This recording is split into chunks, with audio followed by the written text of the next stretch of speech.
का नारा है, एसडीपीआई का नारा है, हर मजलूम हमारा है, हर मजलूम हमारा है। नहीं सहेंगे, नहीं सहेंगे, नहीं सहेंगे, अत्याचारी नहीं सहेंगे, अत्याचारी नहीं सहेंगे। चाहिए हिंदू हो या मुसलमान, हिंदू हो या मुसलमान, सबसे पहले है इंसान, सबसे पहले है इंसान। आसाम के जुल्म के खिलाफ, आसाम के जुल्म के खिलाफ हर गली में होगा इंकलाब, हर गली में होगा इंकलाब। जालिम जुल्म करेगा, जब जब जालिम जुल्म करेगा, सत्ता के हथियारों से, सत्ता के हथियारों से चप्पा चप्पा गूंज उठेगा, चप्पा चप्पा गूंज उठेगा, इंकलाब के नारों से, इंकलाब के नारों से। Social democratic party of India ಅಸ್ಸಾಂನ ಜನತೆಗಾಗಿ ಇವತ್ತು ಇಲ್ಲಿ ಸೇರಿದೆ. ಇದು ಕೇವಲ ಒಂದು ಪ್ರತಿಭಟನೆಯಲ್ಲ, ಬದಲಾಗಿ ಅಲ್ಲಿಯ ಜನತೆಗಾಗುತ್ತಾ ಇರುವಂತಹ ದೌರ್ಜನ್ಯದ ವಿರುದ್ಧ ನಾವು ಎತ್ತುತ್ತಾ ಇರುವಂತಹ ಮಾನವೀಯತೆಯ ಧ್ವನಿಯಾಗಿದೆ. ಅವರ ಸ್ವಾಭಿಮಾನವನ್ನ, ಅವರ ಘನತೆಯನ್ನ, ಅವರ ಬದುಕುವ ಹಕ್ಕನ್ನ ಕಸಿದುಕೊಳ್ಳುತ್ತಾ ಇರುವಂತಹ ಅಸ್ಸಾಂನ ಹೇಮಂತ್ ಬಿಸ್ವಾ ಬಿಜೆಪಿ ಸರ್ಕಾರದ ವಿರುದ್ಧ ನಾವು ಒಡ್ಡುತ್ತಾ ಇರುವಂತಹ ಪ್ರತಿರೋಧದ ಹೋರಾಟವಾಗಿದೆ ಇವತ್ತು ಈ ಚೆನ್ನಮ್ಮ ಸರ್ಕಲ್ನ ಬೆಳಗಾವಿಯ ಈ ಹೃದಯ ಭಾಗದಲ್ಲಿ ನಾವು ಇವತ್ತು ಹಮ್ಮಿಕೊಂಡಿರುವಂತಹದ್ದು. ನೀವು ನೋಡ್ಕೊಳ್ಬೇಕು, ಈ ದೇಶದಲ್ಲಿ ಸಂವಿಧಾನ ಇದೆ, ಈ ದೇಶದಲ್ಲಿ ಕಾನೂನಿದೆ, ಈ ದೇಶದ ಸಂವಿಧಾನ ಹೇಳ್ತಾ ಇರುವಂತಹದ್ದು ಈ ದೇಶದ ಒಬ್ಬ ನಾಗರಿಕನಿಗೆ ಆತ ಯಾವುದೇ ಧರ್ಮವಾಗಿರ್ಲಿ, ಯಾವುದೇ ವರ್ಣ ಆಗಿರ್ಲಿ, ಯಾವುದೇ ಜಾತಿ ಆಗಿರ್ಲಿ, ಯಾವುದೇ ಭಾಷೆಯವನಾಗಿರ್ಲಿ, ಎಲ್ಲಿಂದಲೇ ಬಂದಿರ್ಲಿ, ಅವ ಭಾರತೀಯನಾಗಿದ್ರೆ ಅವನಿಗೆ ಒಬ್ಬ ನಾಗರಿಕನಾಗಿದ್ರೆ, ಒಬ್ಬ ಮನುಷ್ಯನಾಗಿದ್ರೆ ಅವನಿಗೆ ಈ ಭೂಮಿಯಲ್ಲಿ ಬದುಕುವಂತಹ ಹಕ್ಕನ್ನ ಕಲ್ಪಿಸಬೇಕು. ಇಲ್ಲಿರುವಂತಹ ಸರ್ಕಾರಗಳು ಅವನಿಗೆ ಮೂಲಭೂತವಾದಂತಹ ಸೌಕರ್ಯಗಳನ್ನು ಒದಗಿಸಬೇಕು.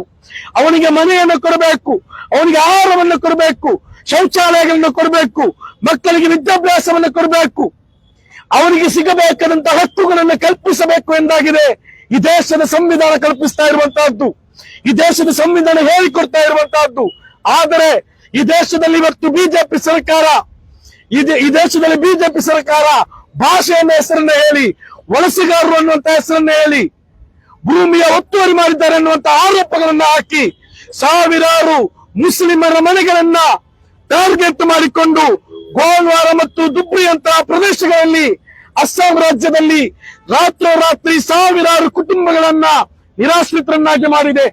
ಆ ಕುಟುಂಬಗಳಿಗೆ ಇವತ್ತು ಆಹಾರವಿಲ್ಲ, ಮಕ್ಕಳಿಗೆ ವಿದ್ಯಾಭ್ಯಾಸವಿಲ್ಲ, ಆಶ್ರಯಗಳಿಲ್ಲದೆ ಮಕ್ಕಳು ಮತ್ತು ಕುಟುಂಬಗಳು, ಮಹಿಳೆಯರು, ವಯಸ್ಕರು ಬೀದಿಯಲ್ಲಿ ಅಲೆದಾಡುವಂತ ಒಂದು ಪರಿಸ್ಥಿತಿಯನ್ನ ಇವತ್ತು ಬಿಜೆಪಿ ಸರ್ಕಾರ ಅಸ್ಸಾಂನಲ್ಲಿ ಮಾಡಲಾಗಿದೆ.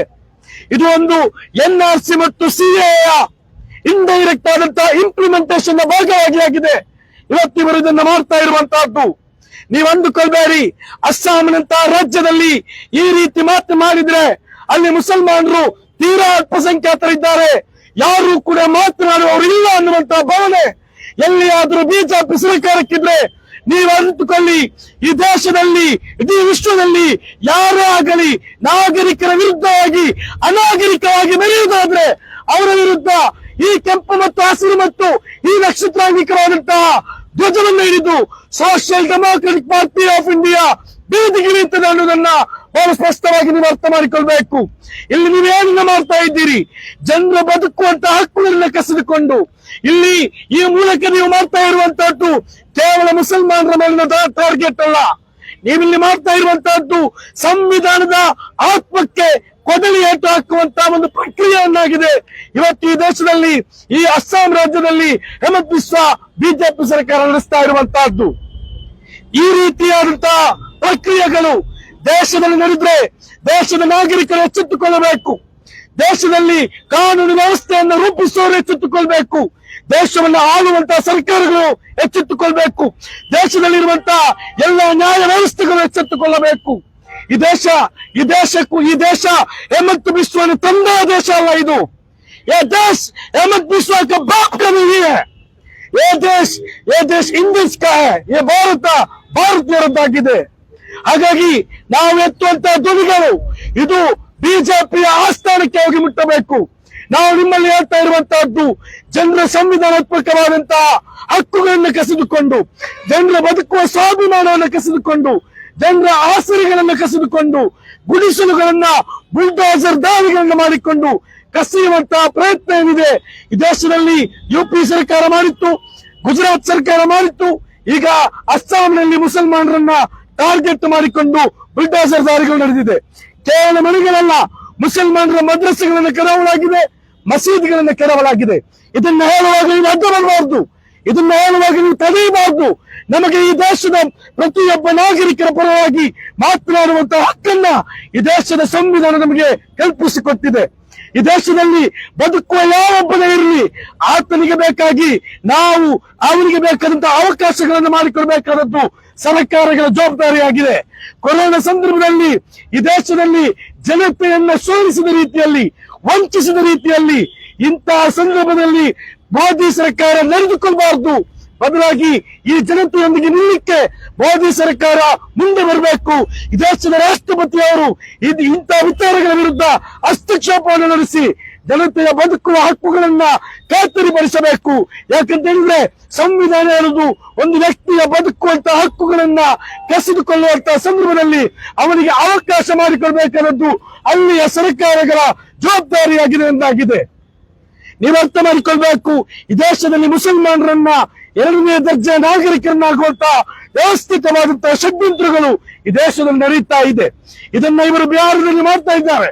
ಬಿಹಾರದ ಚುನಾವಣೆ ಹೆಸರಿನಲ್ಲಿ, ಚುನಾವಣೆ ನೋಟಿಫಿಕೇಶನ್ ನಲ್ಲಿ, ಮುಸಲ್ಮಾನರಿಗೆ ಕೊಟ್ಟಂತ ನೋಟಿಫಿಕೇಶನ್ ನಲ್ಲಿ ಅವರು ಚುನಾವಣಾ ಪಟ್ಟಿಯಲ್ಲಿ ಸೇರಿಸಬೇಕಾದ್ರೆ ಕೇಳಿರುವಂತಹದ್ದು NRC ಸಂದರ್ಭದಲ್ಲಿ ಇಲ್ಲಿ ಬಿಜೆಪಿ ಸರ್ಕಾರ ಕೇಳಿದಂತ ಅದೇ ವಿಚಾರಗಳನ್ನಾಗಿದೆ, ಅದೇ ಸರ್ಟಿಫಿಕೇಟ್ ಗಳನ್ನಾಗಿದೆ, ಅದೇ ಡಾಕ್ಯುಮೆಂಟ್ ಗಳನ್ನಾಗಿದೆ ಇವರು ಕೇಳಿಕೊಳ್ತಾ ಇರುವಂತಹದ್ದು.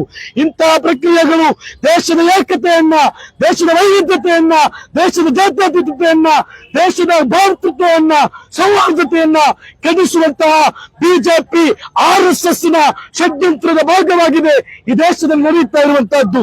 ಹಾಗಾಗಿ ನಾವೆಲ್ಲರೂ ಕೂಡ ಈ ಸಂವಿಧಾನಕ್ಕಾಗಿ ಹೋರಾಟವನ್ನ ಮಾಡಬೇಕಾಗಿದೆ. ನಾವು ಒಟ್ಟಾಗಿ ನಿಲ್ಲಬೇಕಾಗಿದೆ. ನಾವು ಇವತ್ತು ಈ ಅಸ್ಸಾಮಿನ ಜನತೆಗಾಗಿ ಒಂದುಗೂಡೋಣ, ಧ್ವನಿ ಎತ್ತೋಣ. ನಾಳೆ ನಮಗಾಗಿ ನಾವು ಒಟ್ಟಾಗೋಣ. ಮುಂದಿನ ಹೋರಾಟಗಳು ಶಕ್ತವಾಗಿ ನಾವು ಮಾಡಬೇಕಾಗಿದೆ. ಬುಲ್ಡೋಸರ್ ದಾಳಿಗಳು ಈ ದೇಶದ ಜಾತ್ಯತೀತತೆ, ಪ್ರಜಾಪ್ರಭುತ್ವ, ಸಂವಿಧಾನದ ಆತ್ಮಕ್ಕೆ ಕೈ ಹಾಕುವಂತ ಕೆಲಸವನ್ನ ಮಾಡ್ತಾ ಇದೆ. ಮಾನವೀಯತೆಗೆ ವಿರುದ್ಧವಾದಂತಹ ಕೃತ್ಯಗಳಿಗೆ ಕೈ ಹಾಕುವಂತ ಕೆಲಸವನ್ನ ಮಾಡ್ತಾ ಇದೆ. ಹಾಗಾಗಿ ನಾವೆಲ್ಲರೂ ಕೂಡ ಈ ವಿಚಾರದ ವಿರುದ್ಧ ದೊಡ್ಡ ಮಟ್ಟದ ಹೋರಾಟವನ್ನ ನಡೆಸಬೇಕು.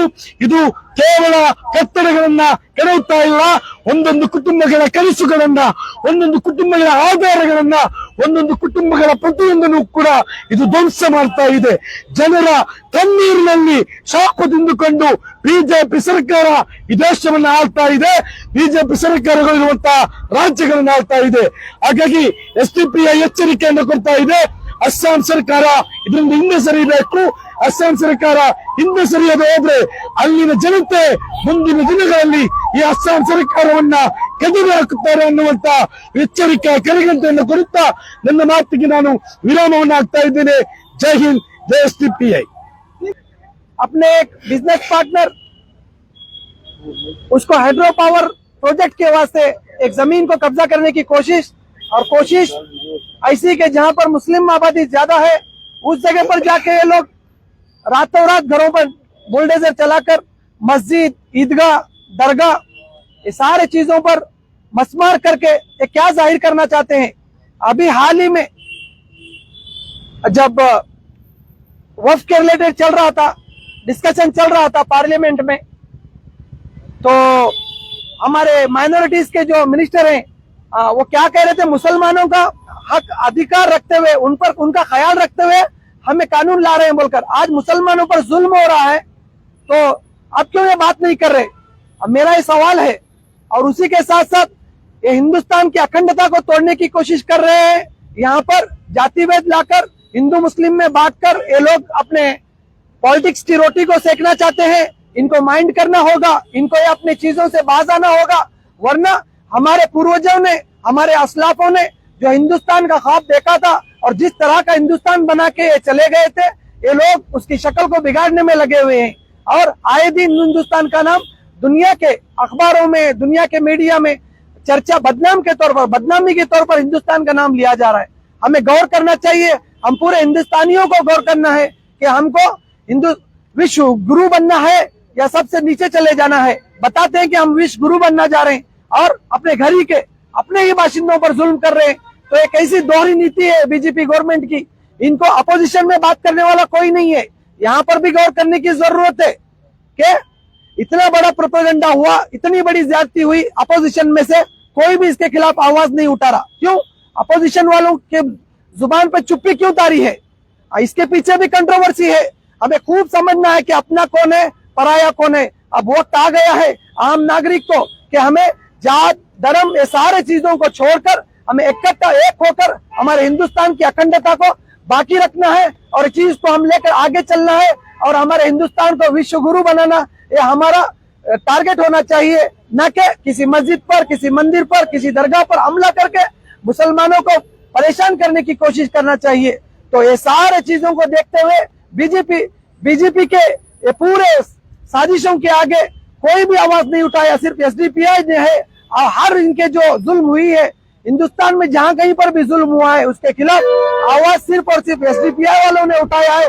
और आज भी एसडीपीआई आगे आई है कि इस जुल्म के खिलाफ मजम्मत करने के लिए। तो हमें समझना चाहिए और आप सभी जानते हैं, मीडिया पर्सन, आप सबको पता है कि क्या है, किस अंदाज से पॉलिटिक्स हो रही है। तो हमें इस चीज को खत्म करके एक अच्छा भारत, एक खूबसूरत हिंदुस्तान, जिस तरह से हमारे ऋषि जी, मुनि जी, हमारे उलमाए कराम एक सपना देखकर चले गए, उस तरह से इस हिंदुस्तान को हमें ढालना है। इतना कहकर मैं मेरी बात को खत्म करता हूँ।